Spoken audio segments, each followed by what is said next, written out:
Layarnya terlihat ya? Terlihat, Pak. Terlihat. Oke. Ini catatan kuliah kuliah sebelumnya mengenai Laplace transformnya, aplikasinya.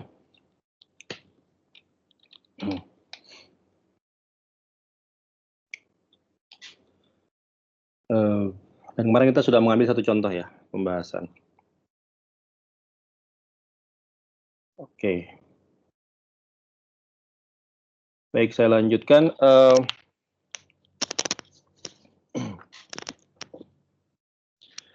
Sepertinya saya ada beberapa yang mungkin agak terlewat ya.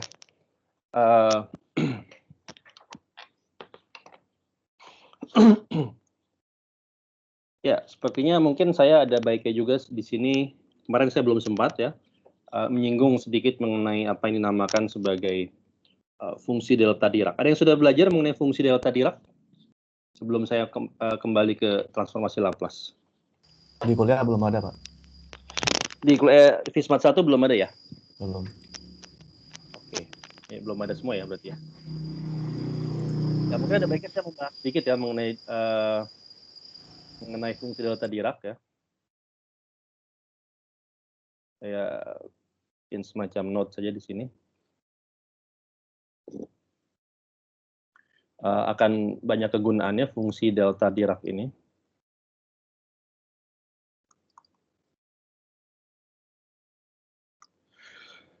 Apa itu fungsi delta Dirac? Jadi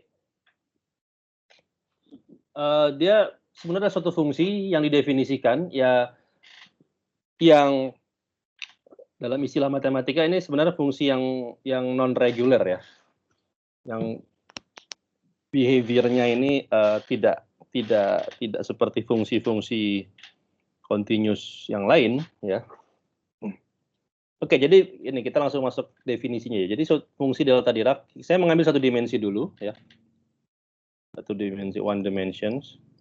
Fungsi delta Dirac untuk dimensi yang lebih tinggi ini tinggal diikuti aja polanya. Jadi saya mendefinisikan delta X ya. Kenapa dinamakan delta? Karena saya pakai simbol delta ya. Dan kemungkinan yang pertama kali mengelaborasinya ya, terutama untuk masalah di fisika adalah Paul Dirac ya, seorang matematikawan dan fisikawan Inggris. Oke, jadi fungsi delta Dirac ini saya definisikan sebagai diberikan notasi delta ya, delta X ya. Definisinya adalah nilainya itu saya tulis seperti ini ya. Nilainya 1, nilai 0 untuk X tidak sama dengan 0. Oke. Nilainya 0 untuk X tidak sama dengan 0 dan nilainya adalah tak berhingga untuk X sama dengan 0. Jadi Anda bisa bayangkan kira-kira bentuk fungsinya gimana ya. Mungkin di sini saya bisa gambarkan. Kalau saya punya semacam saya mau coba memvisualisasikan fungsinya ya. Jadi ini katakanlah koordinat ya, dalam koordinat kartesian. Ini sumbu X-nya ya. Nah, sekarang delta X ini bentuknya seperti apa? Delta X ini coba Anda lihat ketika di X, selain di X sama dengan 0 ya, nilainya 0. Jadi di sini kalau ini titik 0 ya di sini ya. Selain di titik ini dia nilai 0. Nah, jadi saya akan coba gambarkan ya, merah ini tepat di nilai fungsi 0 ya. Ini untuk mengilustrasikan bahwa nilainya di sini semuanya 0 ya. Demikian pula di X positif ya, baik di X negatif maupun X positif nilai 0 everywhere kecuali di X sama dengan 0. Nah, di X sama dengan 0 itu nilainya tetap berhingga. Jadi Anda bisa mungkin memvisualisasikannya seperti ini gitu ya. Di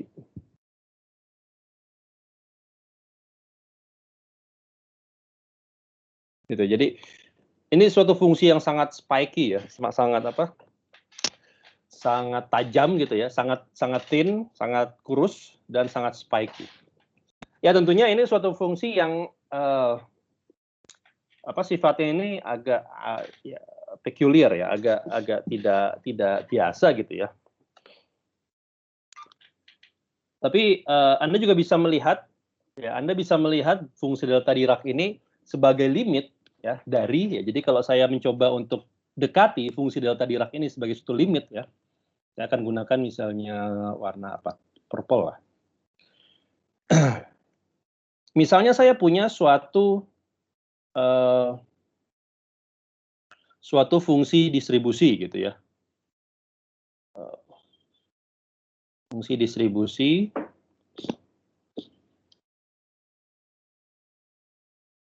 katakanlah seperti ini gitu ya.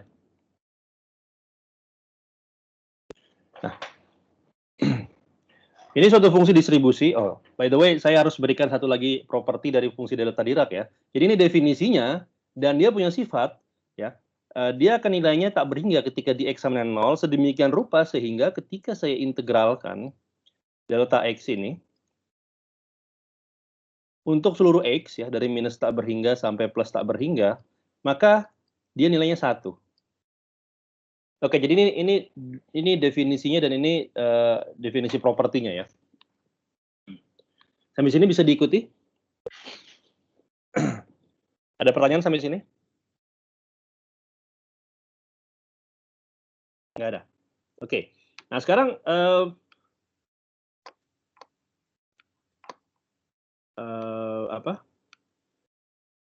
kita bisa membayangkan kira-kira fungsi delta Dirac ini merupakan limit dari suatu fungsi apa gitu ya.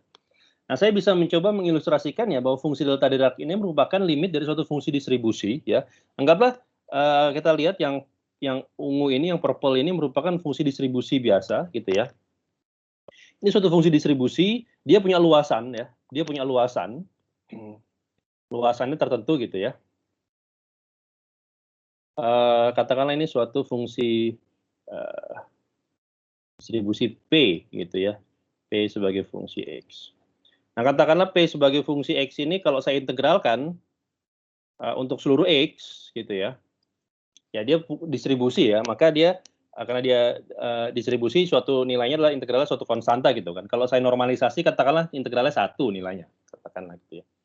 Nah, saya bisa melihat fungsi delta Dirac ini sebagai suatu limit dari fungsi distribusi P ya, ketika P-nya saya saya squeeze gitu.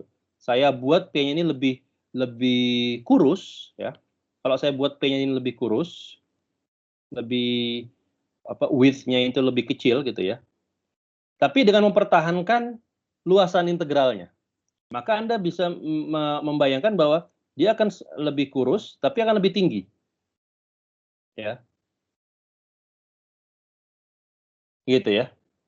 Dan Anda bisa lakukan Anda bisa ekstrapolasikan ini untuk mengecilkan width-nya lebar fungsinya, lebar distribusinya ya. Anda bisa teruskan. Sorry. Dia akan makin kurus, sementara dia juga akan makin tinggi karena kita ingin mempertahankan integralnya ya. Nah, jadi Anda bisa lihat pada limit di mana ketebalannya ya. Jadi di sini kita bisa mengukur ya, kita bisa mendefinisikan ketebalan fungsi itu ketebalan dari distribusi fungsi katakanlah ini ya. Ini saya namakan sebagai W ya, width-nya. Jadi masing-masing fungsi distribusi ini saya punya width yang berbeda-beda ya. Tapi mereka semuanya mempertahankan sifat bahwa integralnya sama dengan 1. Nah, jadi Anda bisa melihat bahwa fungsi delta Dirac ini bisa saya dekati sebagai limit dari fungsi distribusi biasa ya ketika width-nya mendekati 0. Ya, jadi Anda lihat ketika width-nya ini saya perkecil sehingga dia menjadi sangat tipis ya. maka untuk mempertahankan luasannya, dia harus menjadi sangat tinggi, ya kan? Sehingga pada limit U-nya mendekati 0, ketinggiannya mendekati tak berhingga. Itulah saya mendapati fungsi delta Dirac sebagai limit dari kondisi tersebut ya. Oke, sampai sini ada pertanyaan? Ini definisi dari fungsi delta Dirac.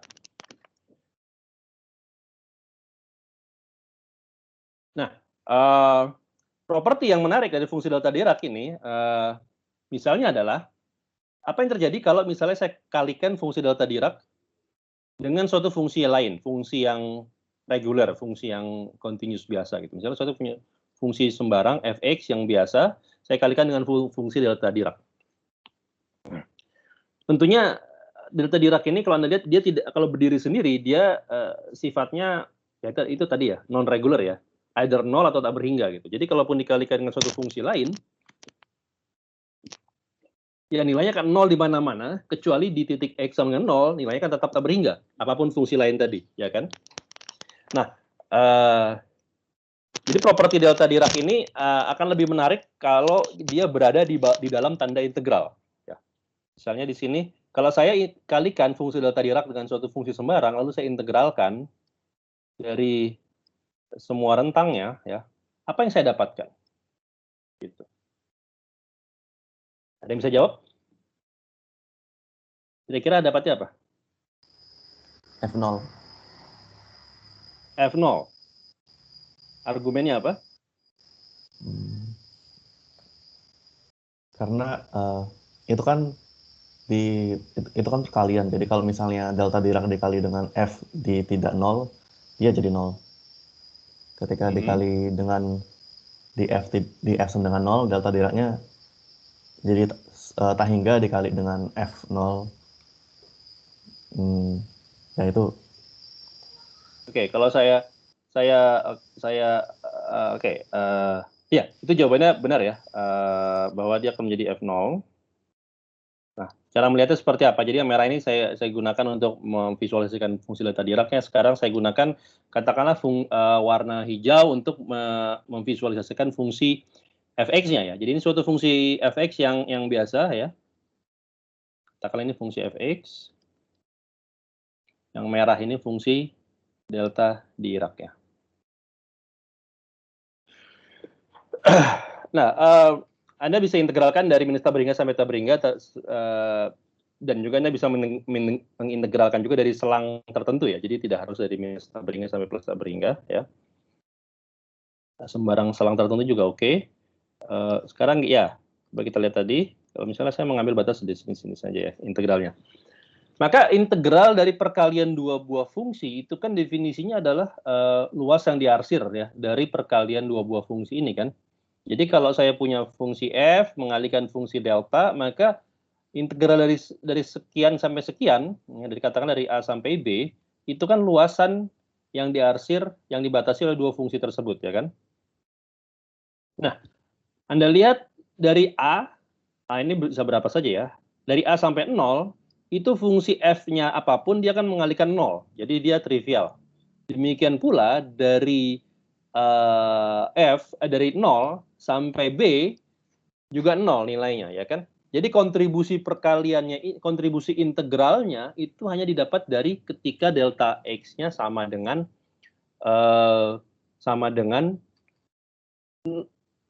ketika x-nya sama dengan 0 maksud saya. Ya kan? Jadi ini Anda bisa lihatnya sebagai berikut. Jadi ini semua akan 0, kontribusinya semua ini akan 0 kecuali ya integral itu kan bisa Anda dekati seperti secara limit itu kan penjumlahan dari perkalian delta dan f pada setiap titik nilai x ya kan. Jadi ini kan seperti delta dari suatu nilai tertentu, delta x1 dikali f delta x1 gitu kan, ditambah delta dari x2, f delta x2 dan seterusnya ya. Ini penjumlahannya ngambil limit tak berhingga karena delta x-nya mendekati 0 gitu kan.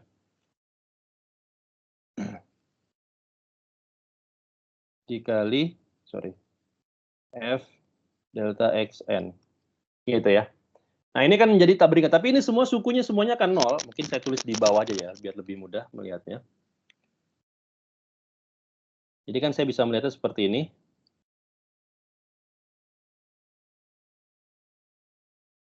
Ini kan saya bisa dekati ya, sebagai suatu penjumlahan tak berhingga kan. Katakanlah seperti ini gitu, limit. Saya ambil limitnya ya.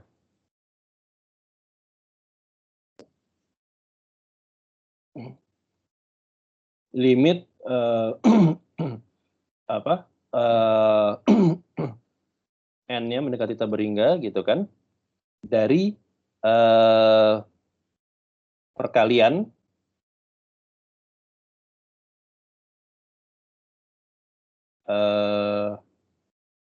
I ini ya.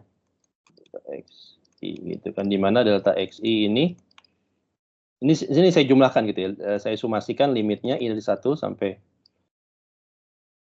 N, di mana delta XI ini kan adalah ya XI plus 1 min XI,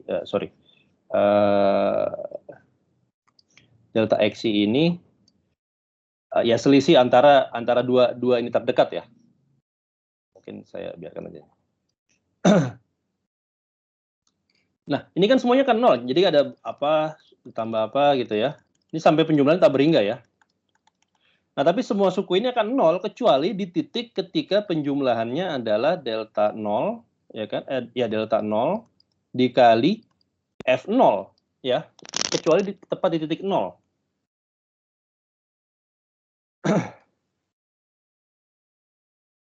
Oke.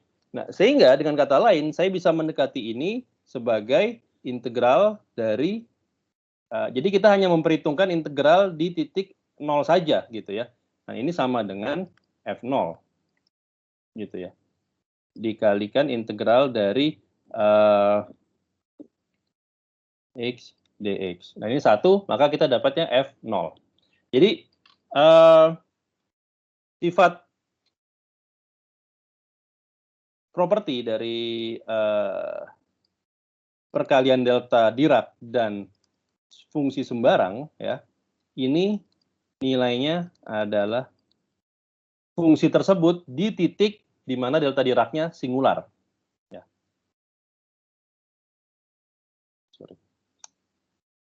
Oke, sampai sini ada pertanyaan? Dan saya juga bisa sekarang menggeser titik singularitas saya. Jadi saya bisa mendefinisikan delta Dirac-nya sebagai delta X min A misalnya. Ya. Jadi delta X min A ini definisinya adalah dia 0 kalau di X tidak sama dengan A. Ya, jadi saya menggeser titik singularitasnya dari 0 ke A. Dan ini nilainya tak berhingga ketika X-nya tepat disama dengan A. Sedemikian rupa sehingga integralnya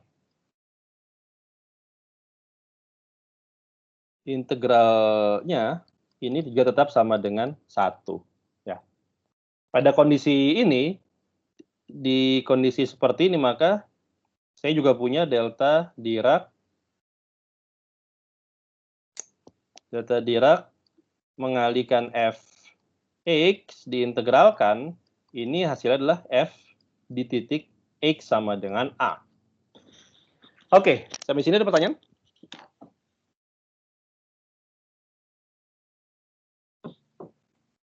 Nggak ada. Oke,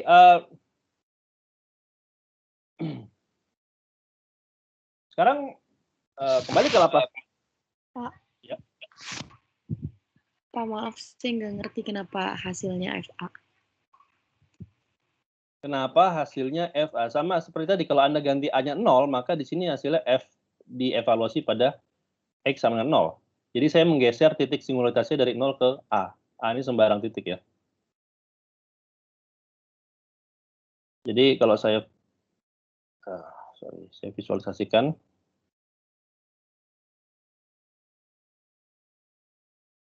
Titik A-nya di sini katakanlah, A-nya bisa di mana aja sembarang. Maka saya menggeser spike dari si delta Dirac tadi ya. Jadi ini semuanya 0, semuanya 0, kecuali di titik X sama dengan A dia nilai tak berhingga gitu ya. Jadi fungsi sembarang ya, yang mengalihkan delta X min A ini nilainya 0, kecuali titik F sama dengan A. Dan ketika saya integralkan, maka titik tersebut akan memberikan saya FA, ya kan? Karena integral di delta X min A itu 1. Jadi saya tinggal mengevaluasi apa saya dapatkan ini aja.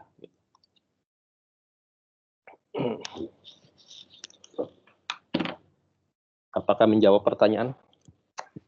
Iya Pak, makasih. Oke.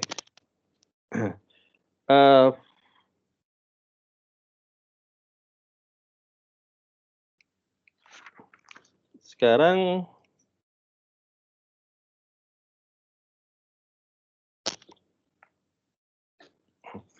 kembali ke transformasi Laplace ya. Kalau saya punya fungsinya delta Dirac gitu ya. Saya punya fungsinya saya punya fungsi yang ingin saya transformasikan adalah fungsi delta Dirac. Katakanlah Ft min A. Ft-nya gitu ya maksud saya. Adalah delta T min A. Ya. Lalu sekarang transformasi Laplace-nya ya. Transformasi Laplace dari ini tuh apa? Ya. Ya, kita masukkan aja ke dalam integral kita.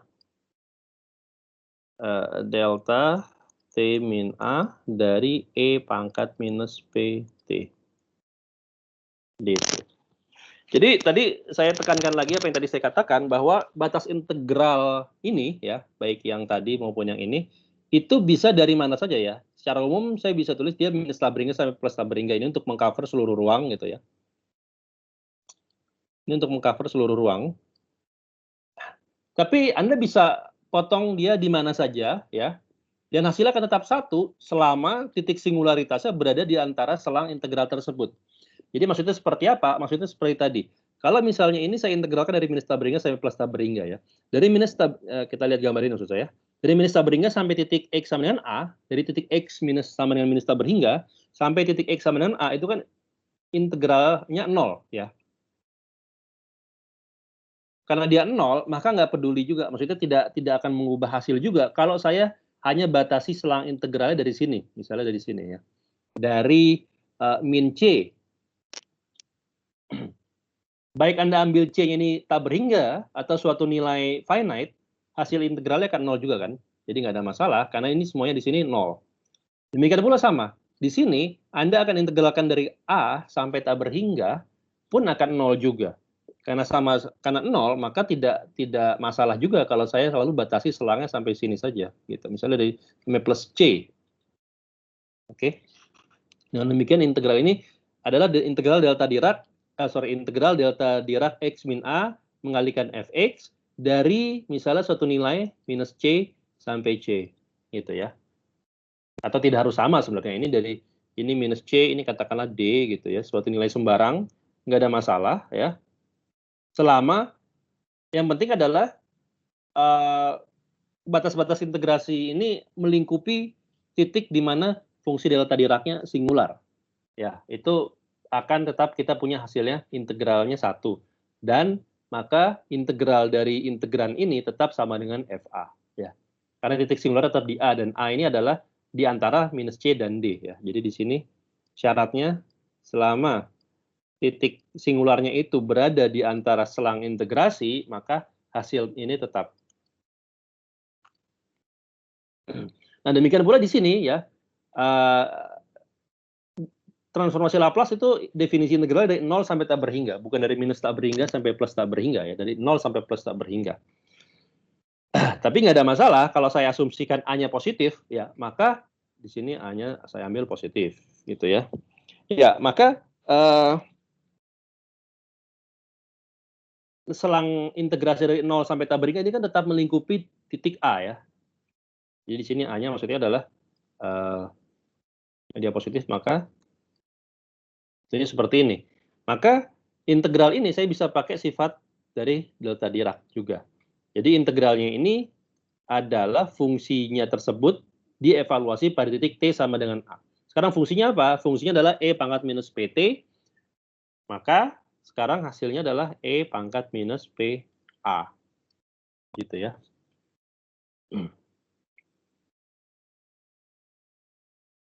Oke.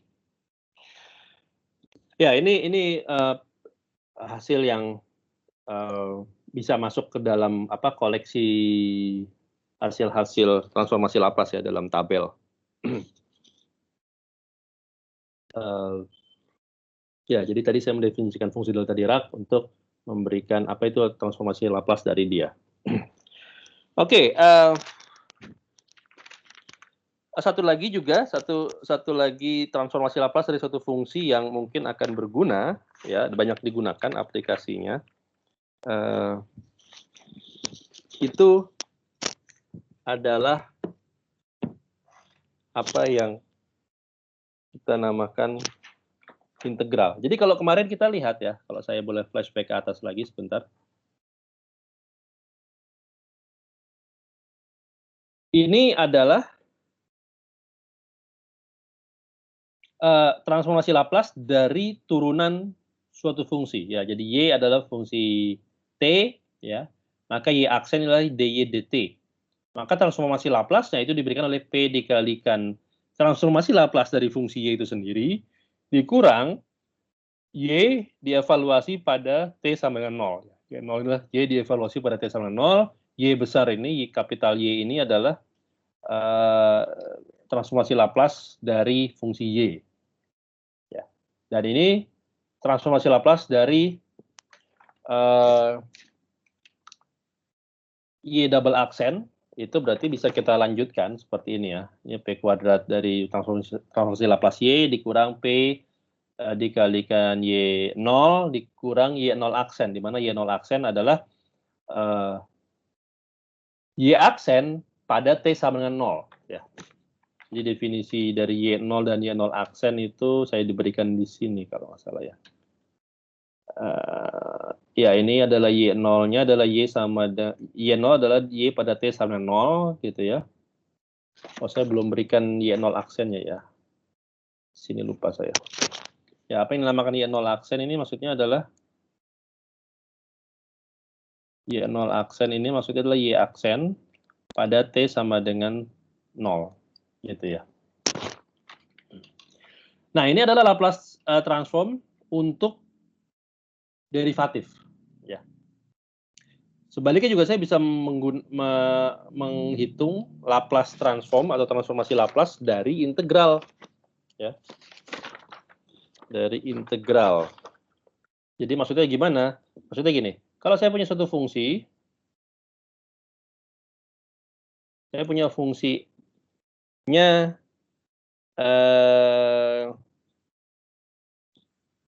adalah gitu ya.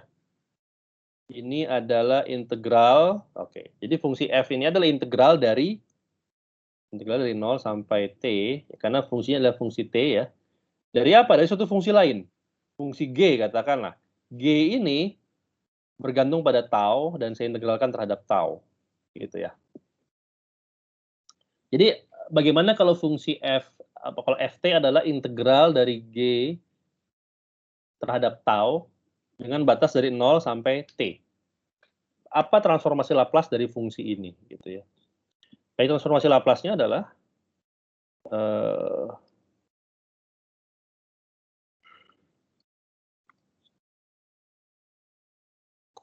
ya berarti saya kerjakan integral 0 sampai t berhingga dikalikan fungsinya tersebut ya. Saya akan masukkan fungsinya integral dari 0 sampai t gitu ya. G tau d tau dikalikan e pangkat min pt ya dt.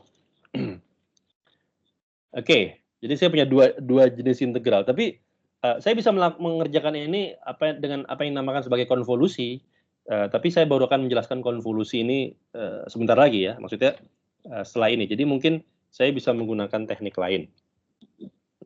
Teknik lainnya berupa apa? Teknik lainnya berupa seperti ini. Jadi triknya adalah kalau saya punya f T adalah integral dari G, dengan kata lain apa? Dengan kata lain di sini, saya bisa menulis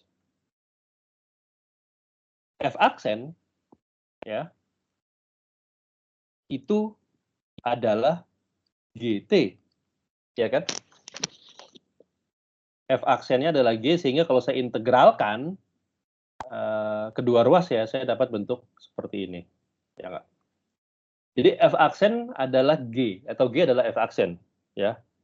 Dan dari syarat batas integral ini, Anda lihat kalau saya ambil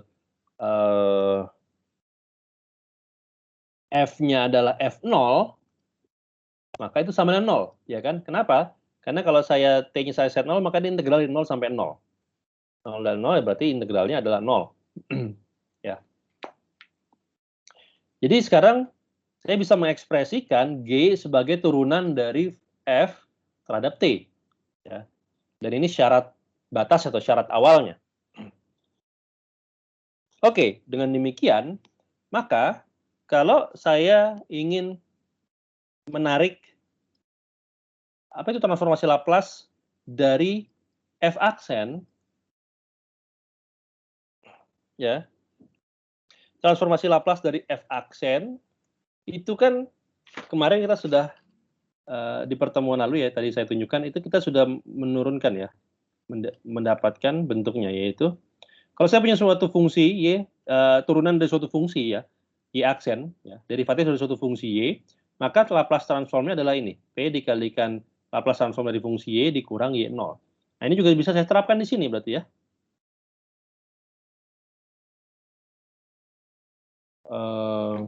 Maka saya punya di sini p dikalikan transformasi Laplace ya dari fungsi f-nya itu sendiri, ya kan? Jadi fungsi f-nya itu sendiri dikurang ya, dikurang f0 ya. Tapi f0 ini kan 0 dari syarat awalnya ya, dari syarat batas. Maka ini hanyalah p dikalikan transformasi Laplace dari ft. Apa itu transformasi Laplace dari apa itu f aksen? Ya, f aksen tadi G. Berarti di ruas kiri ini sama dengan transformasi Laplace dari G. Ya, di ruas kanan ini adalah seperti ini.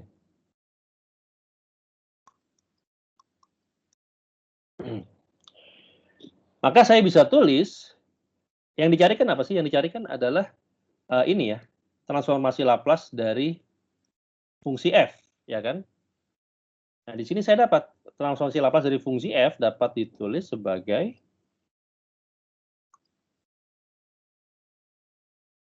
transformasi Laplace dari integran fungsi f tersebut, yaitu G, ya, dibagi dengan P. Oke. Inilah transformasi Laplace dari integral fungsi G. Jadi transformasi Laplace dari integral fungsi G adalah transformasi Laplace dari fungsi G tersebut dibagi dengan P. Ya. Jadi maksudnya seperti ini. Saya tulis lagi di sini ya. Transformasi Laplace dari integral fungsi G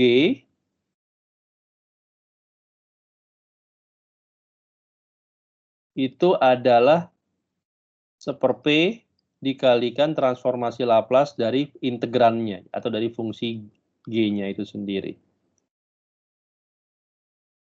Oke. Baik, sampai sini ada pertanyaan?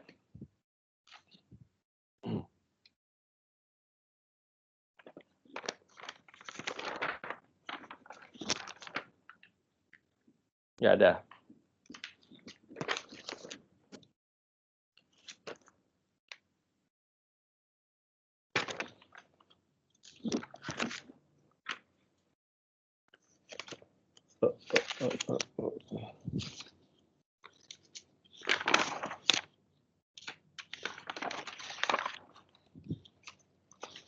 Oke, saya lihat saya dulu.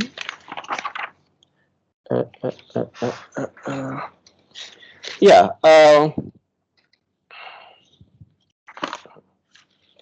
Jadi kalau ada pertanyaan ya kita lanjutkan.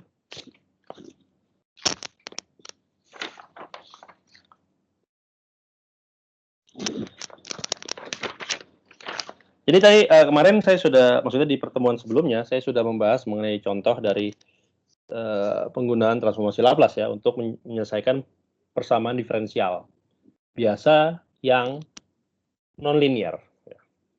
Nonlinear tapi ordernya bisa berapapun ya. Yang saya bahas kemarin di order 2, tapi in general Anda bisa mengekstrapolasikan untuk order derivatifnya berapapun.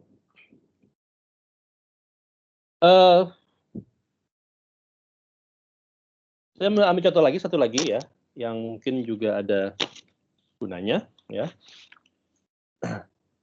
Kalau saya punya integral seperti ini ya. Coba kita evaluasi integral dari 0 sampai tak berhingga dari fungsi tersebut. Sin Tx per X dx.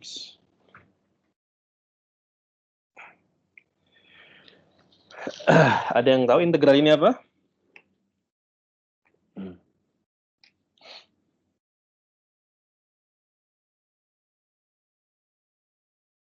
Oke, anggap T-nya positif gitu ya. Sini. Kalau Anda lihat, ini oke, integrannya ini adalah fungsi genap atau fungsi ganjil?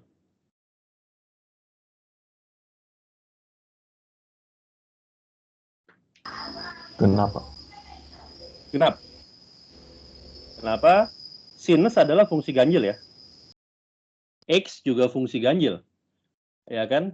Ini ganjil dan ganjil ini jadi genap ya. Maksudnya gimana? Cara ngeceknya adalah kalau saya ambil X-nya adalah minus X ya.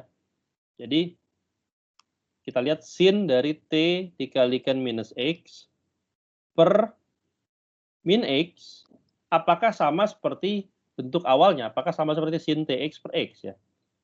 Ya sama, karena sin dari sesuatu minus itu kan sama dengan min dari sinus tersebut ya. Dan ini min dibagi min X. Jadi ini sama dengan sin Tx per X. Oke, jadi ini fungsi genap ya. Nah, karena dia fungsi genap, maka saya bisa menulis dia sebagai setengah dari kalau saya extend integralnya sampai minus tak berhingga. Ya.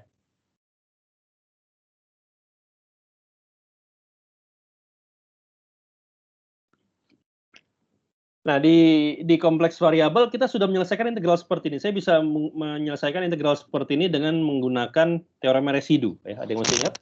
Hasilnya apa?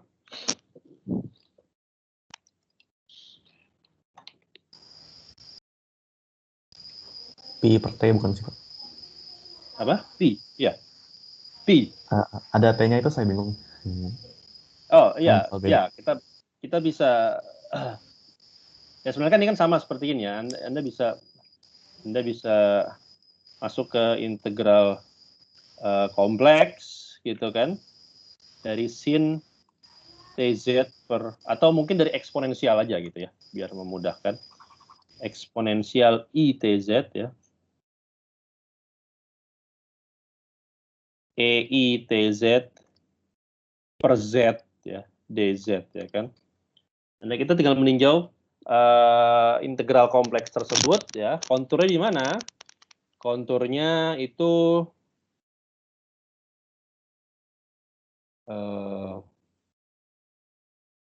oke, pertama kan tetap titik singularnya di Z ya.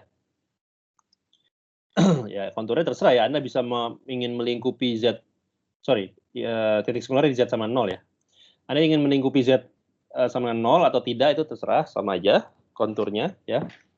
Tapi saya bisa mengambilnya misalnya seperti ini. Misalnya saya mengambil yang tidak melingkupi ya. Gitu kan.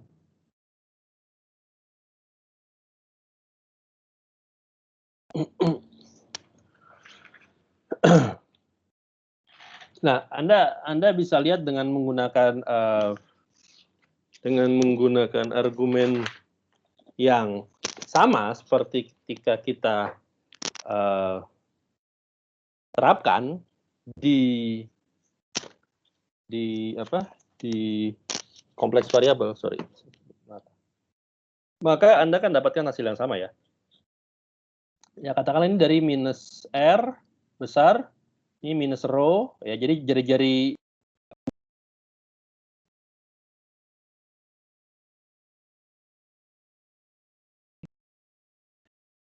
bagian 2, 3, 4 ya, 4 bagian ya kan. Dari minus R sampai minus rho, dari minus rho sampai plus rho, dari rho sampai R, dan dari R secara half circle kembali ke minus R besar, ya kan? Ya Anda bisa cek bahwa kontribusinya itu hanyalah diberikan dari yang kecil ini aja ya. Oke. Yang lainnya tetap akan artinya itu dapat memberikan nilai I dikali Pi, ya kan? Memberikan ini dan ini ya. Sisanya yang integral ini akan 0. Tidak peduli di sini T-nya 1 atau tidak. Jadi ini hasilnya ini bisa dicek sendiri sih, nggak ada masalah, tidak terlalu sulit kan, dengan metode yang sudah kita pernah bahas juga di kelas ini. Anyway, ini hasilnya adalah, saya bisa tuliskan hasilnya adalah Pi ini ya, integral ini hasilnya Pi, maka ini adalah Pi per 2 ya. Dengan asumsi T-nya positif.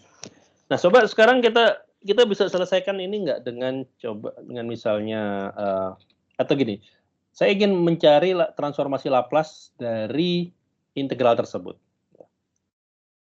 Jadi saya ingin menghitung transformasi Laplace dari integral ini ya, sin Tx per X dx ini.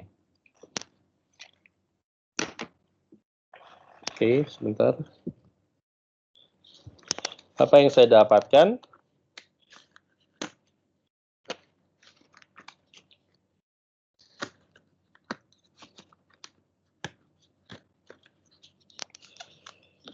Sebentar. Yang saya dapatkan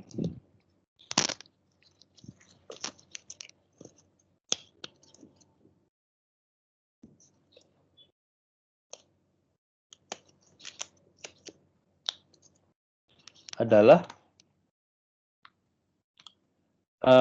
ya ini kan berarti terus bawah ya, yang sama dengan integral dari 0 sampai T berhingga E pangkat minus PT ya. Ini mengalihkan integral dari 0 sampai T berhingga lagi ya, sin Tx per X dx ya kan. Ini diintegralkan terhadap T. Ya, jadi ini untuk integralnya. Nah, saya bisa mempertukarkan urutan integrasi di sini ya. Jadi kalau di sini kan dari skema ini kan kita melihatnya saya integralkan terhadap X dulu, hasilnya baru saya integralkan terhadap T, ya kan? Tapi saya bisa melakukan sebaliknya juga. Maksudnya gimana? Saya keluarkan integral terhadap X ya. Jadi saya integralkan terhadap T dulu. Ini batasnya juga kebetulan sama. Nah, berarti ini adalah super X saya keluarkan, karena ini kan kebergantungan terhadap X. Di dalam sini, saya mengintegralkan terhadap T. Apa itu?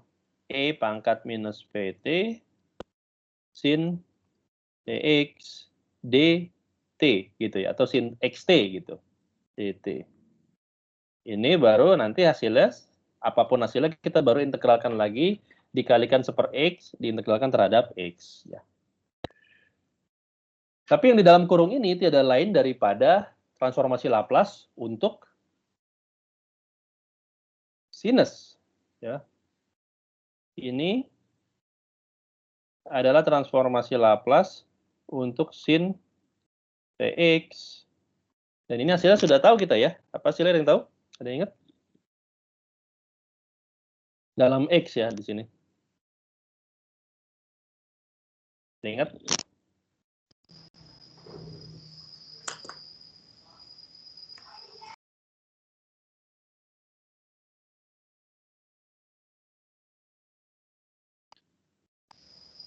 X dibagi P kuadrat tambah X kuadrat. Ya. P. Dan tadi saya apa? Sorry, saya dengarnya tadi T atau P? X Pak. Iya, X dibagi dengan X kuadrat plus P kuadrat plus X kuadrat. P kuadrat ya. P kuadrat plus X kuadrat. Oke, ya ini hasil transformasi Laplace ya. Jadi saya bisa masukkan ini ke dalam integral terhadap X sekarang. Maka sekarang di sini saya punya integral dari super X dikalikan X per X kuadrat plus P kuadrat ya. Ini X-nya meng-cancel, jadi saya punya integral dari dx per X kuadrat ditambah P kuadrat ya. Nah ini integralnya elementary, meskipun Anda bisa selesaikan juga ini kalau mau dengan dengan teorema residu ya.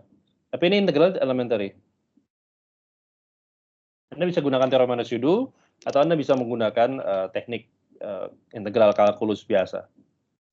Ini integralnya, ada yang tahu? Inverse Saya tangan. gunakan apa? Inverse tangan. Inverse tangan.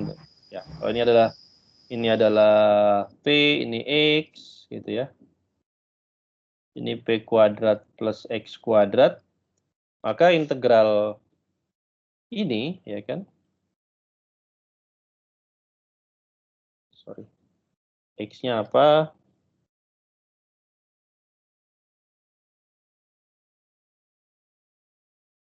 Ini X-nya adalah P tangen theta. Dx-nya adalah P secant kuadrat theta, d theta, ya kan? Lalu di sini saya juga bisa menulis X kuadrat ditambah P kuadrat ini sebagai P kuadrat dikali secant kuadrat theta, ya kan? Karena, sorry, ini akar maksud saya.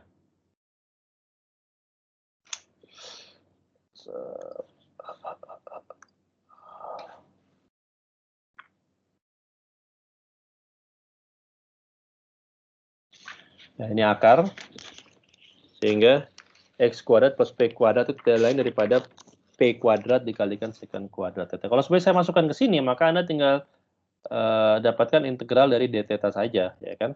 Karena di atasnya ada P secant kuadrat theta, d theta, di bawahnya ada P kuadrat secant kuadrat theta, ada per P, sorry, di sini. Per P. D theta, integralnya theta. Theta-nya itu apa? Theta-nya adalah arcus tangen dari X per P, ya kan? Ini maka integralnya per P dikalikan theta. Theta-nya batasnya dari mana? Atau saya masukkan dulu theta-nya itu sendiri. Ya ini saya masukkan yang gini aja ya, dari theta ketika X-nya sama dengan 0 sampai theta ketika X-nya sama dengan tak berhingga ya. Tapi theta itu sendiri kan bisa saya tulis sebagai arcus tangen dari apa tadi X per P ya. Jadi definisi ini. Maka saya masukkan batasnya dari X, kembali dari X0 sampai X tak berhingga ya. Ketika X tak berhingga, tangan berapa yang memberikan hasil tak berhingga?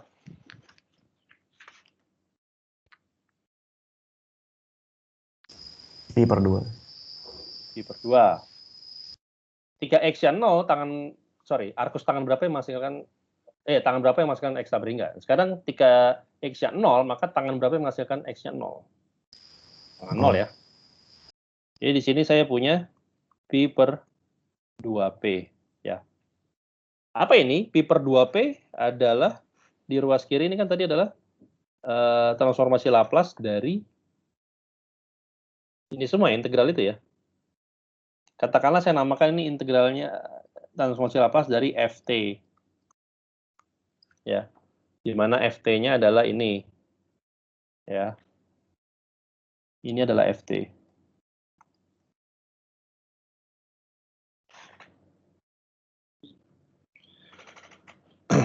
Nah, transformasi Laplace dari Ft adalah Pi per 2P. Maka, Ft-nya itu sendiri berarti transformasi inverse dari Pi per 2P. Ya. Apa itu transformasi inverse dari Pi per 2P? Pi per 2 kan konstanta ya. Konstanta terhadap fungsi P. Saya bisa keluarkan karena transformasi Laplace ini operatornya sifatnya linear ya. Ini adalah Pi per 2. Jadi transformasi Laplace untuk seper P saja. Seper P adalah 1 ya. Ini transformasi inverse dari seper P adalah 1. Atau dengan kata lain, fungsi yang menghasilkan transformasi Laplace seper P adalah fungsi konstanta atau fungsi 1. Ya. Maka ini sama dengan Pi per 2 saja dengan asumsi tadi kalau T-nya positif ya. Jadi saya bisa dapatkan juga hasil yang sama Pi per 2 ya. Dengan ini dengan menggunakan kompleks teorema residu. Saya bisa dapatkan hasil yang sama dengan menggunakan teorema transformasi Laplace. Oke, sampai sini ada pertanyaan?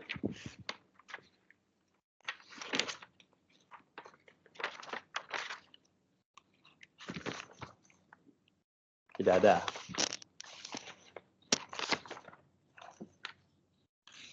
Kalau nggak ada pertanyaan, saya bingung apakah ini jadi mudah atau justru tidak mengerti dengan penjelasan saya.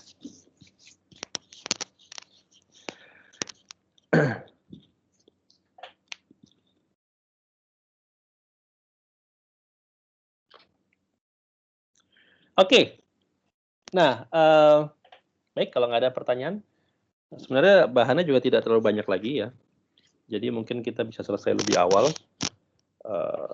Transformasi Laplace juga sebenarnya tidak terlalu banyak yang bisa dibahas.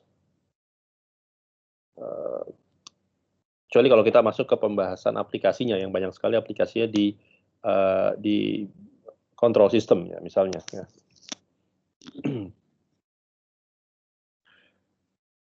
Oke, sekarang kita tinjau lagi persamaan diferensial di mana kita bisa menggunakan transformasi Laplace untuk menyelesaikannya. Kita tinjau persamaan diferensial dari, katakanlah saya punya seperti ini ya. A Y double aksen plus B Y aksen plus C Y gitu ya. Sama dengan ininya adalah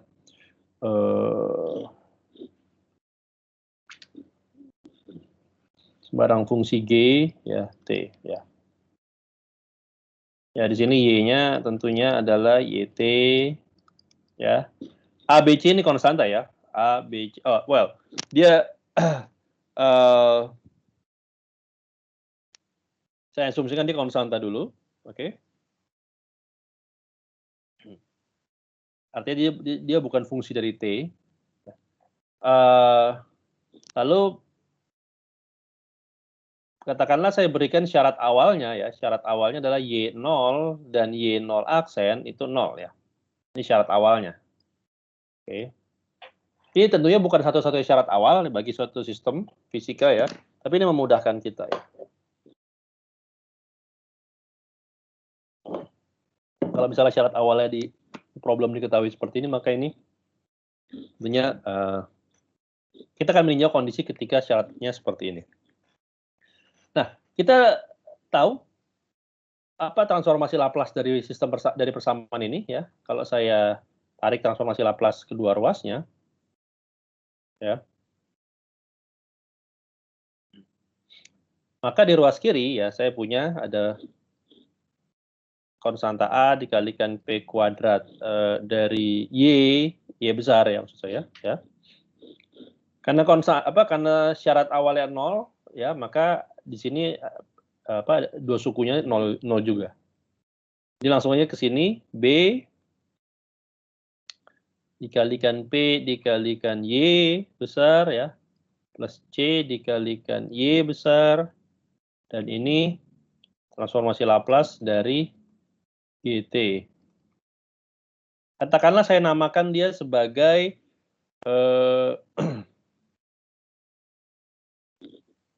G besar gitu ya, fungsi P. Y ini maksudnya adalah transformasi Laplace dari Y kecil. Maka di sini Anda lihat bahwa saya bisa menuliskan ya Y, langsung aja bisa saya tulis Y sama dengan gitu ya, per AP kuadrat plus BP plus C gitu kan, mengalikan GT ya.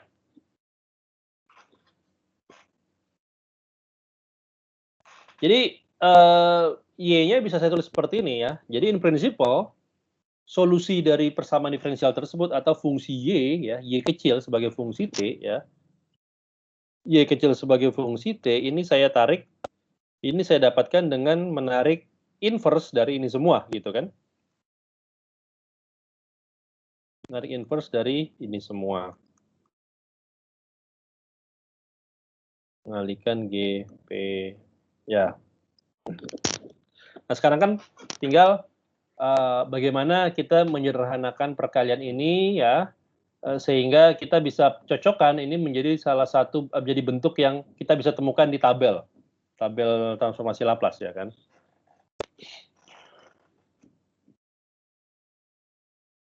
Nah, saya akan mendefinisikan seper dari AP kuadrat ditambah BP plus C ini sebagai saya namakan T ya. Jadi ini Y besar adalah T sebagai fungsi P dikalikan G sebagai fungsi P. Di mana TP ya, TP ini kenapa simbolnya T? Ini karena dalam pembahasan misalnya sistem kendali, control system, TP ini yang dinamakan orang sebagai transfer function ya, fungsi transfer. Fungsi transfer, dan ya ini berarti hasilnya adalah ini ya, apa definisinya adalah seperti tadi ini semua ya, per AP kuadrat plus BP plus C ya. Nah ini karena ini bentuknya kuadrat, misalnya untuk persamaan diferensial order 2 maka paling tinggi kan P-nya P kuadrat ya. Ini kita selalu bisa bawa tentunya ya. Saya selalu bisa mencari bentuk misalnya ini adalah alfa konstanta dikalikan P plus beta dikalikan P plus gamma ya. Saya bisa selalu cari bentuk seperti ini ya tentunya ya. Dengan ya apa rumus ABC itu misalnya.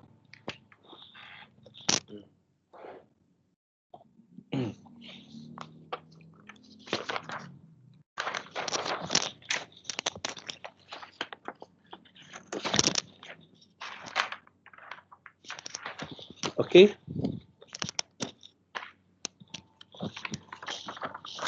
Nah, di sini ada pertanyaan? Nah, berarti kan sekarang tinggal ya.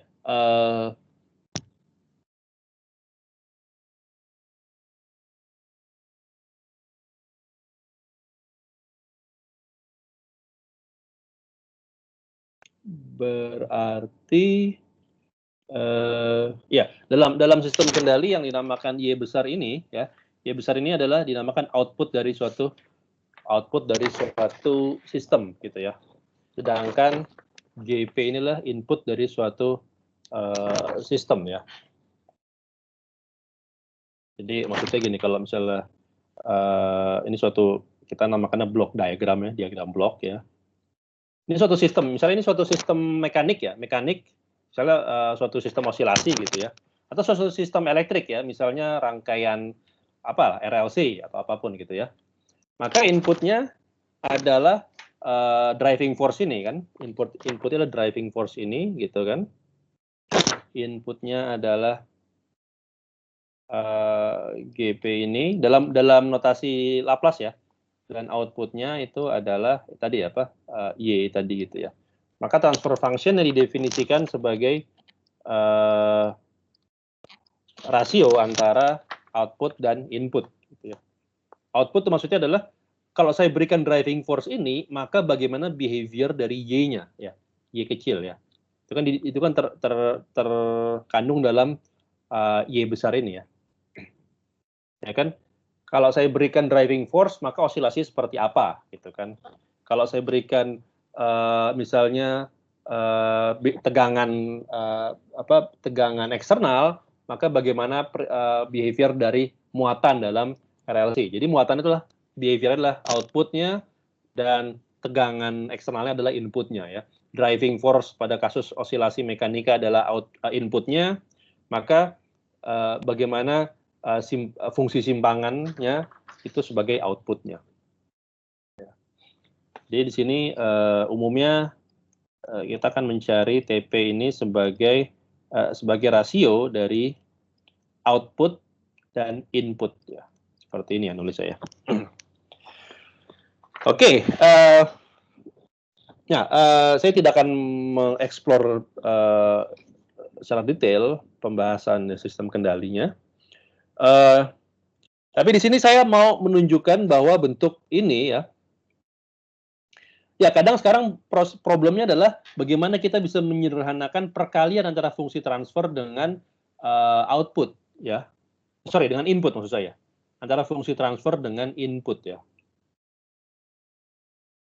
Mungkin kalau saya tulis seperti ini ya. Ini adalah input. Ini adalah output.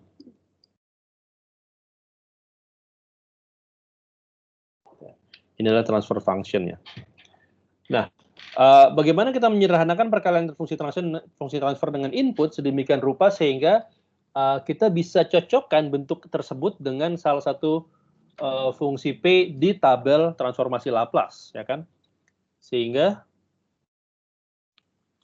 dengan demikian, maka ya kita dapat solusinya, dapat solusi Y kecil sebagai fungsi T, ya kan? Problemnya kan itu ya, kadang-kadang perkaliannya ini ya bergantung fungsi input ya. Tapi jadi fungsi inputnya rumit, maka perkalian ini pun menjadi rumit ya. Ini tentunya algebraik ya, aljabar ya. Ini problem aljabar gitu kan. Tapi kadang-kadang bisa menjadi rumit juga, sehingga agak sulit bagi kita untuk membawa dia dalam bentuk yang bisa kita cocokkan di tabel transformasi Laplace ya. Oleh karena itu, maka di sini saya akan membahas satu bentuk apa istilahnya ya, teknik konsep yang dinamakan konvolusi ya, convolution.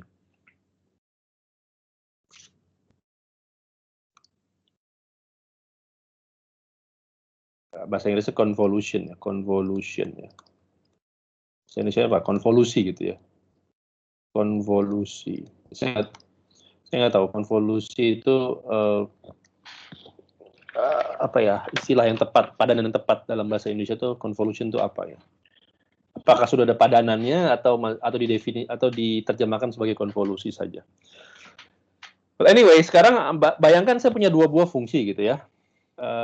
Saya punya dua buah fungsi ya, f sebagai fungsi t ya, dan g sebagai fungsi t. G ini tidak harus berkaitan dengan contoh di atas ya. Saya menggunakan G ini sembarang sebagai driving force ya. Jadi di sini saya punya dua buah fungsi sembarang aja, F dan G ya. Atau sorry,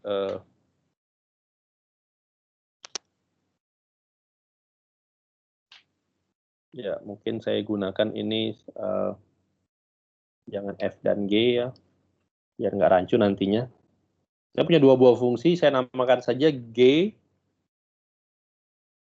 dan H ya. Jadi saya punya dua buah fungsi, G sebagai fungsi T dan H sebagai fungsi T ya. Maka saya bisa definisikan GP gitu ya, ini sebagai transformasi Laplace dari fungsi G kecil ya, dan H besar P sebagai transformasi Laplace dari fungsi H kecil gitu ya.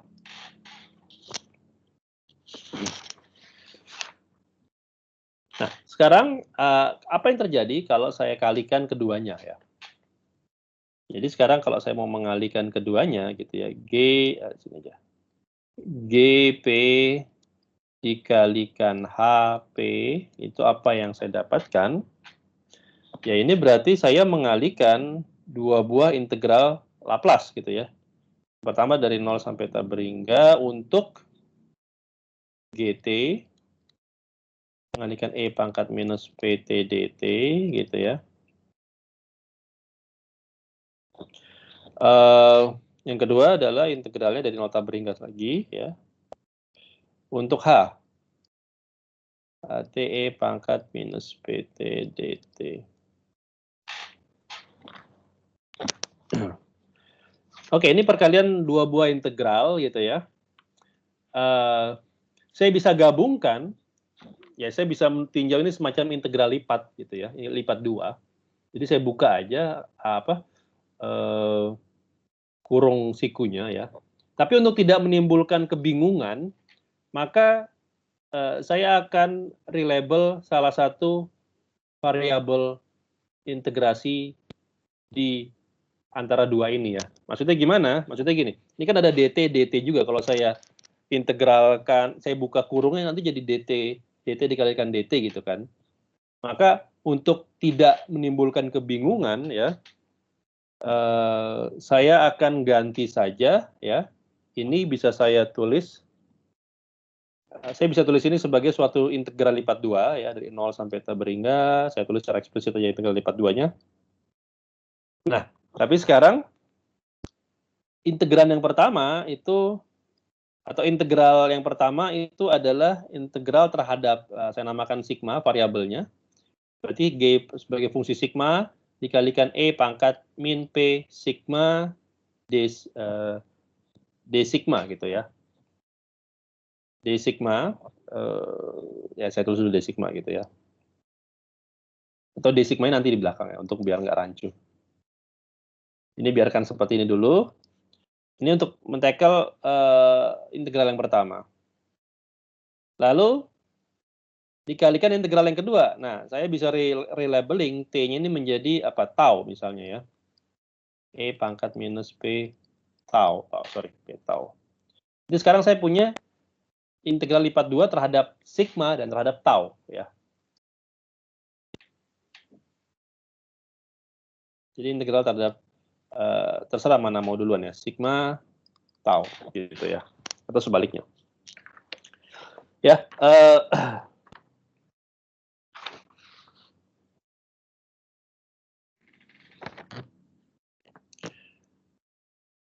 saya bisa tuliskan seperti itu ya. Nah, ini bisa saya gabung ya. Ini bisa saya tulis menjadi ya ini integral lipat 2 0 sampai tak berhingga 0 sampai tak berhingga G sigma H tau ya. Nah, eksponensialnya bisa saya gabung ya. E pangkat minus P sigma plus tau gitu ya. Ini D sigma D tau. Oke. Nah, Anda lihat bahwa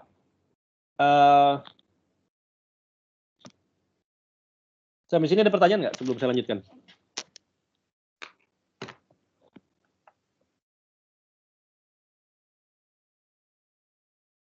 Nggak ada.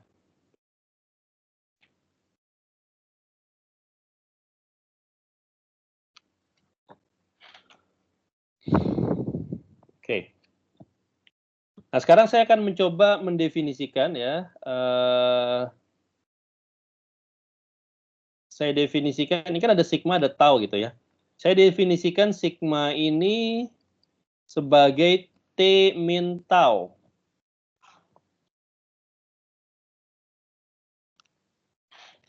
Kenapa? Karena berarti sekarang saya bisa menulis G sebagai fungsi T min tau. E-nya adalah min P, E pangkat min PT, ya kan? Karena sekarang berarti T-nya itu didefinisikan sebagai sigma plus tau. Ya. Maka ini bisa saya ganti sebagai T. Di sini GP, HP, ini adalah, nah, kalau saya integralkan tau itu dari 0 sampai tak berhingga dan sigma dari 0 sampai tak berhingga, gitu ya. Maka sekarang kalau saya ganti sigma jadi T min tau, maka saya integral adalah integral terhadap tau dan integral terhadap T, ya kan? Integral terhadap tau tetap dari 0 sampai tak berhingga, saya tulis di luar 0, ini T untuk biar nggak rancu. Sorry, ini tau dari 0 sampai tak berhingga. Oke. Nah,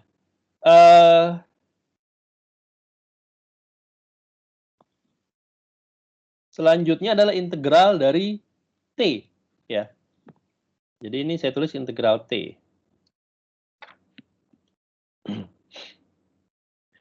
Nah, jadi tadi integral sigma tadi, sigma kan dari T sampai T dari 0 sampai tak berhingga, ya kan?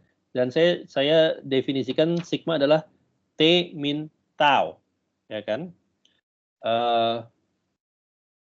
Berarti integral sigma ini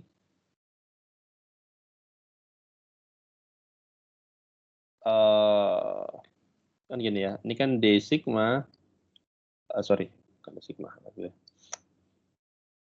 Maka di sini saya akan mengganti dia menjadi integral terhadap T gitu ya. Maka T-nya di sini Anda lihat mulainya dari tau ya.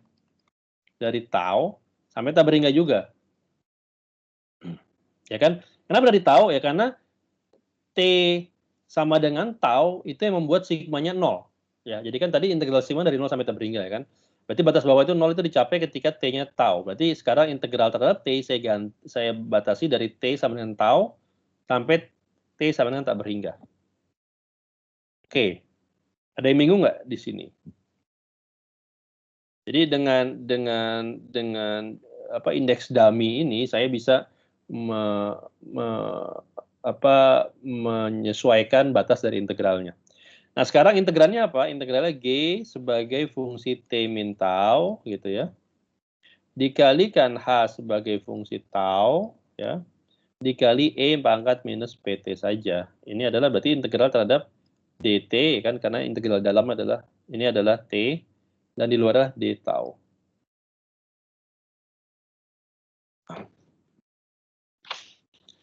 Oke. Nah, bagaimana struktur integral ini sebenarnya secara geometri ya? Kita bisa lihat ya. Integral itu kan arti fisiknya adalah luas di bawah kurva ya.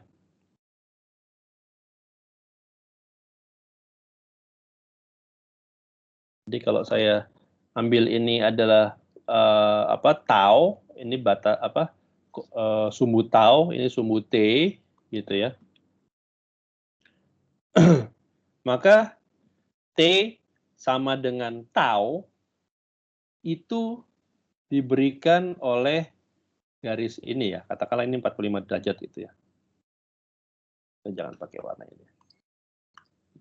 Saya ganti warnanya, warna ini. Atau ini. Jadi ini, ya katakanlah seperti ini ya.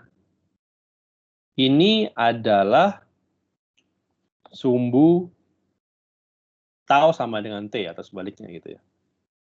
Tau sama dengan T ya. Jadi nilai ini adalah nilai tau sama dengan T ya. Ini sumbu T ya.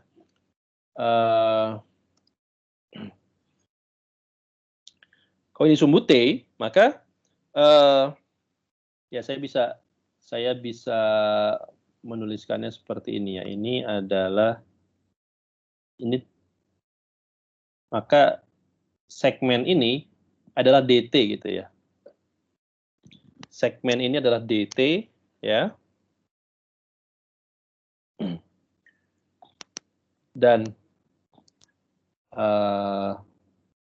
saya bisa membagi segmen ini misalnya.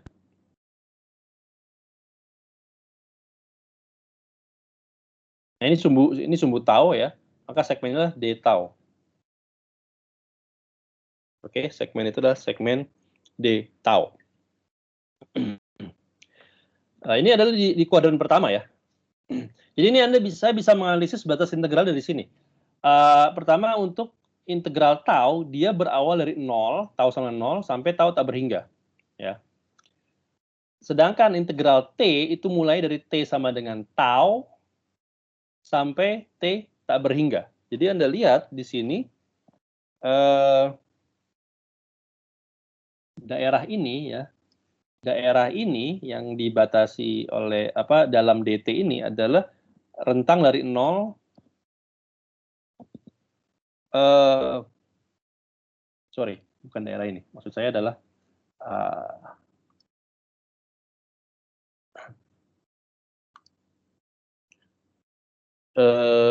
dari 0 sampai ya rentang sini. Jadi ini ya, ketinggian ini itu rentangnya adalah dari 0 tau sampai T, ya kan?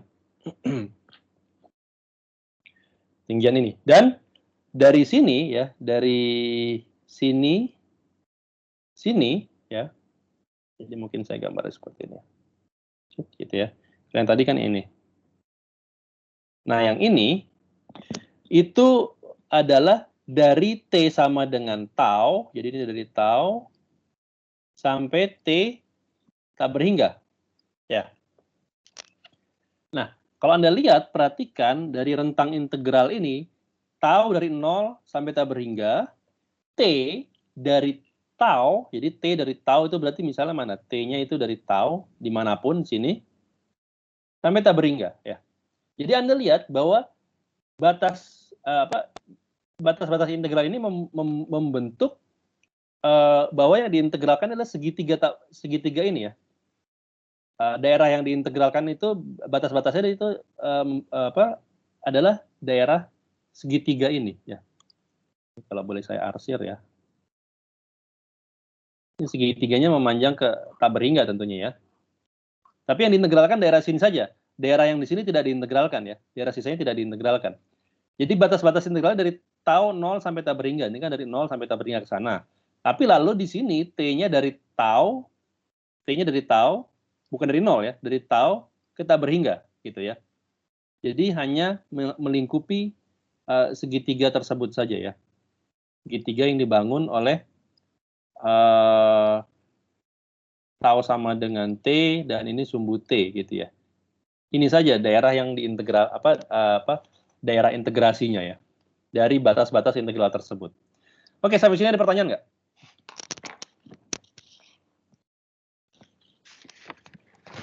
Saya mas. Ya. Kenapa? Tadi yang waktu Bapak ganti dari integral sigma sama dengan 0, terus diganti jadi batas bawah jadi T sama dengan tau. Itu kan sebelumnya ada D sigma. Itu kenapa bisa jadi DT ya, Pak? Kan itu harusnya sigma sama dengan T min tau, bukannya harusnya D sigma sama dengan DT minus D tau ya? Oh iya, saya mengganti, ini kan indeks dummy ya, variabel dummy ya. Saya mengganti sigma ini ya, mendefinisikan sigma ini sebagai T min tau. Jadi sekarang integralnya tadi D sigma D tau, maka saya sekarang ingin ganti jadi dia taunya ini saya ganti sebagai suatu sigmanya saya ganti sebagai suatu variabel baru gitu. Saya ganti sebagai variabel, atau sebenarnya ini di rescale aja ya. Jadi saya mengganti gimana cara menjelaskan yang lebih mudah ya.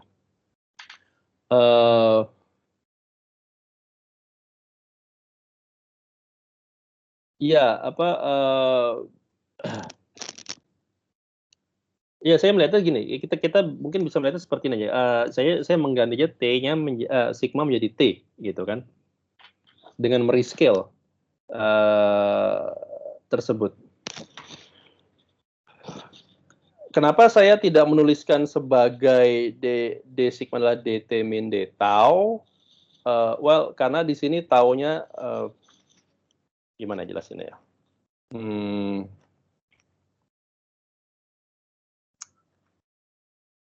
Ya ini saya mungkin saya bisa yang the best I can say adalah ini saya sekedar mengganti variabel dummy aja gitu ya. Tapi variabel dummy saya rescale sehingga sekarang saya mengintegralkan dari T terhadap T dan terhadap tau. Tapi triknya sekarang ketika mengganti integral dari sigma dan tau menjadi T dan tau itu sekarang saya merescale batas integralnya ya, bukan dari 0 lagi untuk yang T tapi dari tau. Karena sekarang untuk sigma sama dengan 0 itu terkait dengan T sama dengan tau. Gitu aja sih cara melihatnya.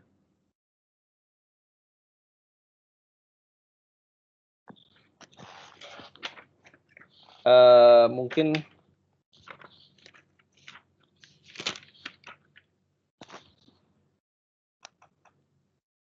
Anda bisa baca juga misalnya di BOAS itu pembahasan tentang convolution di bab berapa ya? Bab 8 ya. Di bab 8 section 10 itu, bab 8 10. Oke, nanti saya baca-baca lagi. Oke. Ya, jadi intinya sebenarnya saya cuma mengganti indeks indeks integralnya aja apa? Bukan indeks maksudnya. Variabel integrasinya aja. Ya. Dari sigma. Kenapa saya ganti sigmanya? Karena sekarang saya bisa mendefinisikan ini sebagai T gitu ya. Kalau saya definisikan sigma plus tau sama dengan T. Oke. Baik, saya lanjutkan. Nah, jadi karena integral seperti itu, gitu ya, di first quadrant,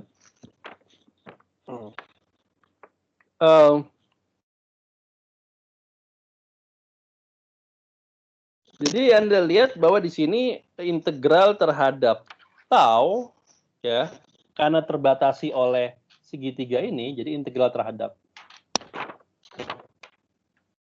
T. Integral terhadap tau ini tidak memanjang dari 0 sampai tak berhingga, ya kan? Kalau 0 sampai tak berhingga itu kan berarti seluruh kuadran satu ini ya.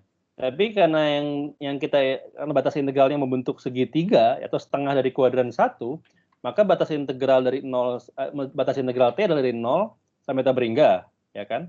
Sorry, dari 0 sampai tak berhingga, tapi batas integral tau itu dari 0 sampai T, ya.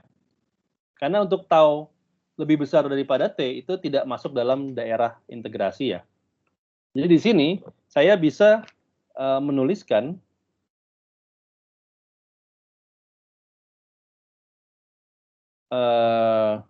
apa dulu yang saya mau tulis ya? Integral tau dulu, berarti yang integral di luar adalah integral terhadap T ya. Ini T-nya dari 0 sampai tak berhingga. Jadi kalau melihat seperti ini, maka saya bisa menuliskan bentuk integral yang tadi ini. Jadi saya bisa switch juga ya. Saya pertukarkan posisi integralnya. Jadi saya yang integralkan duluan sekarang adalah terhadap tau dulu. Nah, terhadap T adalah 0 sampai tak berhingga. Terhadap tau tadi dari 0 sampai T ya gitu ya, dari 0 sampai T. Gitu bentuk integralnya ya. Ini mungkin saya kurung dulu ya untuk menunjukkan bahwa saya mengintegralkan terhadap T dulu. Jadi integral terhadap T-nya apa? Ya integral terhadap T-nya adalah G T min tau gitu ya.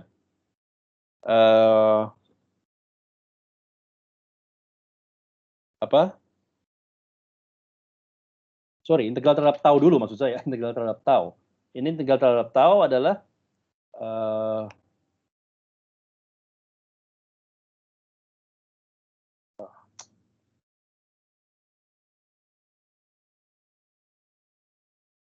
ini tau dari 0 sampai T ya. Semua yang mengandung tau adalah ini, gitu ya. Dikalikan H tau. Ini saya masukkan D tau. Gitu ya. Ini mengalikan E pangkat minus PT D T gitu.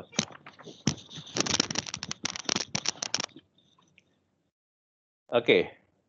Jadi bentuk integral tadi dapat saya tulis seperti ini ya. Nah, tapi apa yang dalam kurung siku ini tiada lain, atau sorry, ya, apa yang dalam kurung siku ini merupakan integran yang saya transformasi Laplace-kan, ya kan?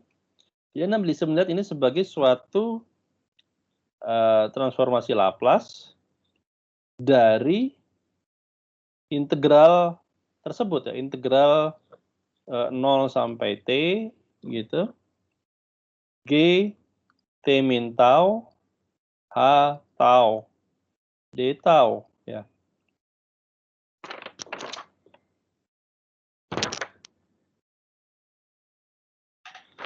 Gitu ya. Ya, jadi artinya sekarang perkalian perkalian dari dua fungsi Laplace, fungsi transformasi Laplace itu G dan H ya. Bentuk transformasi Laplace ya, G besar dan H besar itu dapat ditulis ya sebagai transformasi Laplace dari integral fungsi G aslinya dikalikan fungsi H aslinya, hanya saja G-nya ini di rescale T-nya ya, para variabel bebasnya. Jadi T min tau gitu ya dikalikan H tau. Diintegralkan dari 0 sampai T. Nah, saya bisa menggunakan ini ya. Misalnya untuk ya saya terapkan dalam mencari solusi persamaan diferensial ya. Oh, by the way, yang namanya konvolusi ya ini ya. Jadi misalnya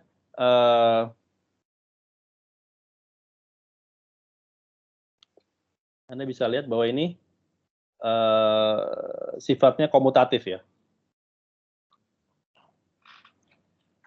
Jadi kalau di buku tuh ditulisnya adalah yang dinamakan konvolusi itu adalah yang di dalam ini. Jadi saya bisa definisikan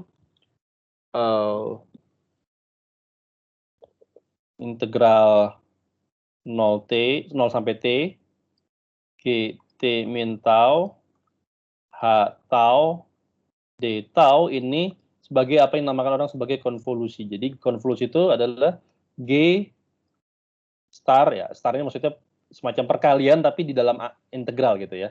Star ini tidak ada hubungannya dengan kompleks konjugat ya. Ini cuman starnya di bawah bukan di atas ya. G star H gitu ya. Kalau di buku Arfken ini juga konvolusi juga disebut sebagai Faltung. Faltung dari bahasa Jerman artinya folding. Dan ini Anda bisa cek bahwa ini sifatnya simetrik ya atau komutatif ya. G star H ini sama dengan H star G. Artinya kalau urutan ininya dipertukarkan sama hasilnya.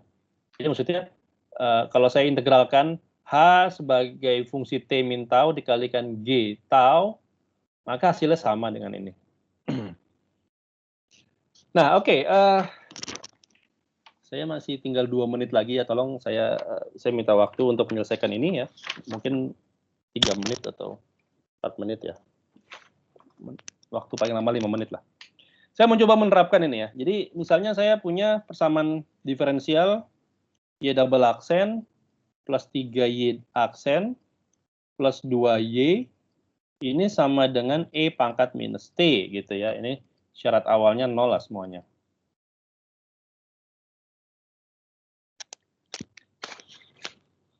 Oke, maka saya ingin menyelesaikan ini. Kita bisa lakukan Laplace transform, hasilnya ya Anda sudah tahu, gampang. Ya ini langsung saya tulis seperti ini ya. Ini dari sini dapat P kuadrat, dari sini dapat 3P, dari sini dapat 2, ya kan? Dari sini adalah Laplace transform dari E pangkat minus T. Ini dari sini saya bisa tulis bahwa Y sama dengan 1/P kuadrat plus 3P plus 2 dikalikan Laplace transform dari E pangkat min T. Saya bisa saja tarik transformasi Laplace dari E pangkat min T, tapi saya biarkan dulu gitu ya. Ini kan bisa ditulis dalam bentuk 1/P plus 2 ya, 1/P plus 1 dikalikan ini ya. Gitu kan?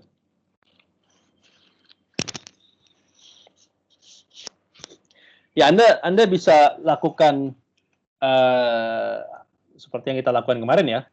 Anda bisa carikan ini sebagai suatu konstanta dikalikan P plus 2 ya, ditambah B dikalikan P plus 1 ya kan, lalu mengalihkan dari apapun transformasi Laplace ini ya, A dan B-nya yang bisa ditentukan ya.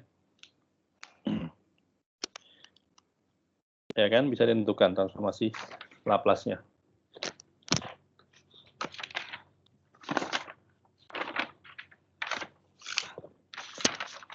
Oke,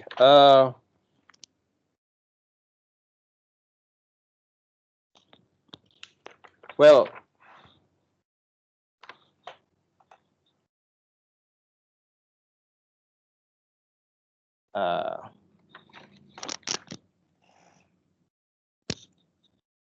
saya baru ingat saya juga harus memberikan PR ya, karena kemarin saya belum memberikan PR. Oke lah, mungkin ini saya pending dulu penurunan ini. Saya teruskan di di video asinkronus ya. Jadi nanti di video asinkronus saya akan coba lakukan ini dengan konvolusi. Ini masih bersambung. Sampai sini ada pertanyaan nggak? Ini saya lanjutkan nanti ya. Jadi di sini saya akan memberikan PR dulu karena sudah lama tidak ada PR. Nanti bersambung ya. Di video selanjutnya akan saya berikan sambungannya.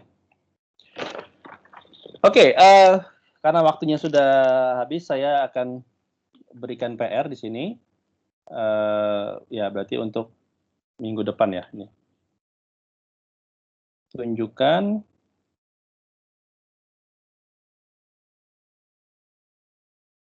bahwa transformasi Fourier sin, transformasi Fourier sinus dan transformasi Fourier cosinus ya.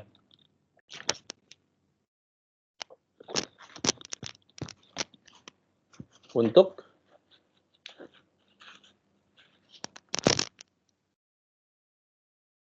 E pangkat minus AT ya adalah, ini tolong tunjukkan ya bahwa GS, S ini sinus ya, ini dalam domain frekuensi adalah akar 2/pi omega per omega kuadrat plus A kuadrat. Dan untuk yang kosinusnya akar 2/pi A per omega kuadrat plus A kuadrat.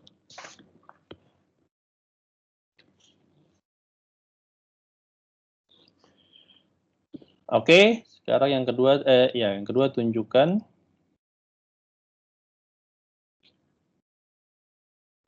bahwa transformasi Laplace dari cos AT cos AT ini adalah P pangkat 3 per P pangkat 4 plus 4A pangkat 4.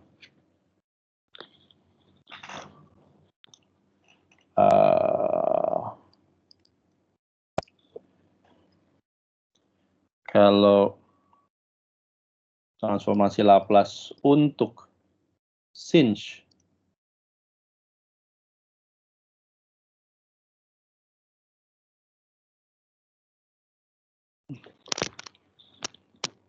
itu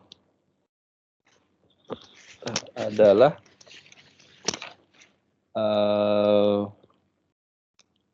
jadi tinggal tunjukkan aja ya, 2A kuadrat P per P pangkat 4 plus 4A pangkat 4. Ya.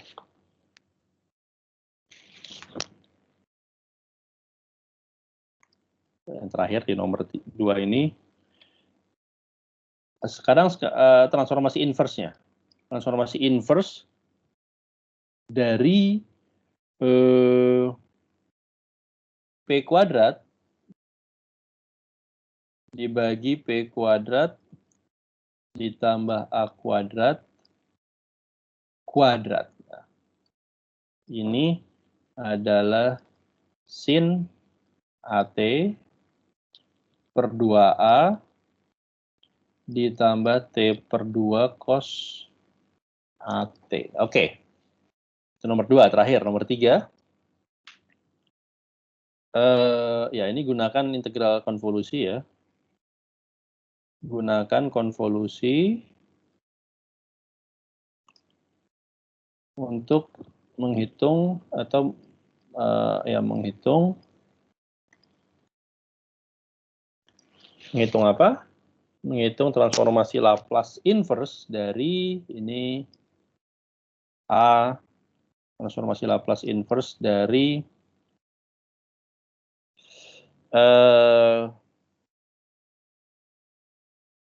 P per P plus A, P plus B. P plus B-nya ini kuadrat kan. Ya. Terakhir, dari transformasi inverse, ya ini aja. 2 per P pangkat 3, P plus 2. Oke, PR 3 saja. Ya. Sampai sini ada pertanyaan? Jadi saya akan lanjutkan perhitungan konvolusi tadi ya di video asinkronus ya. Mohon maaf saya akhiri dulu karena jam 9.50 saya ada kebetulan ada urusan yang harus diselesaikan. Oke, ada pertanyaan? Pak, saya mau tanya. Silakan. Yang nomor 1 itu harus pakai integral dari transformasi Fourier atau boleh pakai cara lain? Asal dapat Fourier transform dari sin dan cos-nya, nggak ada masalah sih. Tapi mungkin gini, maksudnya cara lain tuh maksudnya di luar transformasi Fourier. Kayak pakai transformasi Laplace yang bisa nganter ke transformasi Fourier. Apa transformasi Laplace yang bisa mengantar ke transformasi Fourier? Oke, ya pokoknya ini kan problemnya sekedar untuk mengevaluasi kemampuan di transformasi Fourier ya. Jadi ya asal itu berkaitan dengan transformasi Fourier ya silakan ya. Gitu. Tapi maksudnya gini, kalau Anda gunakan transformasi yang tidak berhubungan dengan Fourier ya jangan gitu. Maksudnya saya ingin ini soalnya untuk menguji kemampuan di transformasi Fourier gitu aja. Oke, makasih Pak. Oke. Baik, saya asumsikan tidak ada pertanyaan lain ya, tidak ada yang bertanya. Baik, kalau gitu saya akhiri sampai Pak. Ya. Untuk yang tugas kelompok itu kan harus semua orangnya submit ya untuk yang video itu. Tapi submit, yang di bukan submit kirim ke email saya kan? Oh itu yang bukan yang di emas itu Pak untuk tugas kelompok yang video itu. Saya lupa, saya itu nyuruhnya submit ke emas atau kirim ke email saya. Kemarin Bapak suruhnya kirim link YouTube atau submit di emas. Kirim link YouTube. Oh oke, videonya iya, oke. Iya, berarti di emas ya. Di emas. Oke, kenapa lalu? Yang di kelompok saya itu ada yang mahasiswanya udah pindah gitu Pak. Jadi di emasnya kita terus overdo, waktunya terus nambah. Padahal semuanya udah submit. Oh ya nggak apa-apa. Saya nanti akan cek sih. Siapa namanya? Amira gitu Pak. Terus habis itu ada dari kelas lain tapi masuk ke ini kelompok kita. Dari kelas lain, padahal nggak di kelas Bapak. Maksudnya gimana? Dia terdaftar namanya di kelas saya, tapi Dia dia masuk ke masuk kelompok ke emas. kelompok A, tapi dia bukan di kelas Pak Handika. Loh kok bisa? Iya, Berarti secara registrasi di siaknya dia masuk ke kelas siapa kalau gitu? Saya nggak tahu dia masuk kelas berapa, tapi dia namanya Fadlan.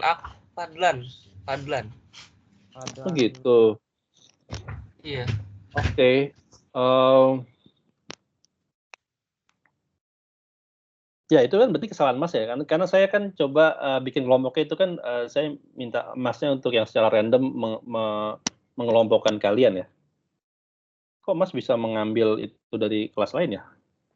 Well anyway, ini deh yang apa-apa deh. Jadi kan sebenarnya saya minta itu submit ke Mas itu kan buat sebagai ini aja ya. Maksudnya adalah sebenarnya lebih enak kalau saya akses langsung dari email saya. Cuman kan UI kan butuh ada semacam bukti bahwa emas itu dipakai gitu loh. Jadi salah satu tugas saya minta untuk kalian submit di emas lah.